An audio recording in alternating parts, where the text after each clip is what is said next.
obliviousness to the realities of the offensives was staggering, and it had a price, other than the loss of most of his troops.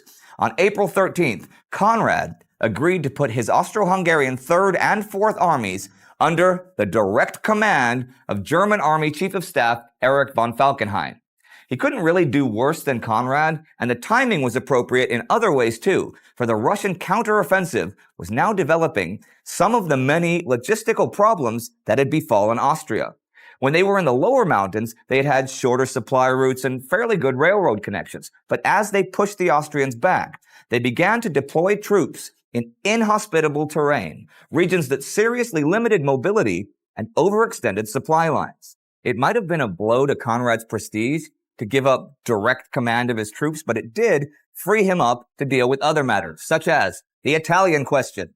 Last week, Italy had responded to Austrian offers of territory in exchange for Italian neutrality with a huge list of other territorial acquisitions and demands that Austria would have to agree to preserve that neutrality. This week, the court at Vienna declared those proposals unacceptable. Italy then turned from the Central Powers and began offering terms to the Entente, who agreed to negotiate. Now, Italy had 800,000 men in its army, and if it joined the war, it could send them against Austria in yet another front. What would Conrad do in that case? Well, new fronts were still springing into being, and the war was still growing larger and larger in scale. It was fairly obvious to all by now that there would soon be a new front at the Dardanelles, the gateway to the Black Sea. The Turks were building their defenses like crazy as the Allied forces gathered in Egypt and the Aegean Islands.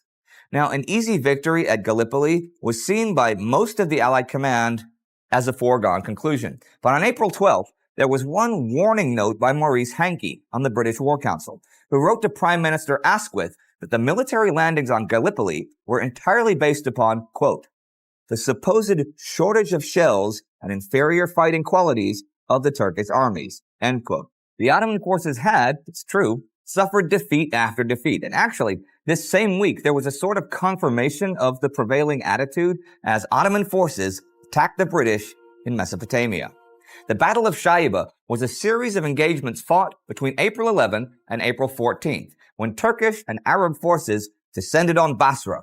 There were preliminary bombardments on Korna and Shaiba the 11th, but the main thrust of the attack was to outflank the British on the 13th across the floods that separate Basra from Shaiba. This was unsuccessful, even though the attackers had the advantage in numbers, but they were routed the 14th, suffering heavy losses.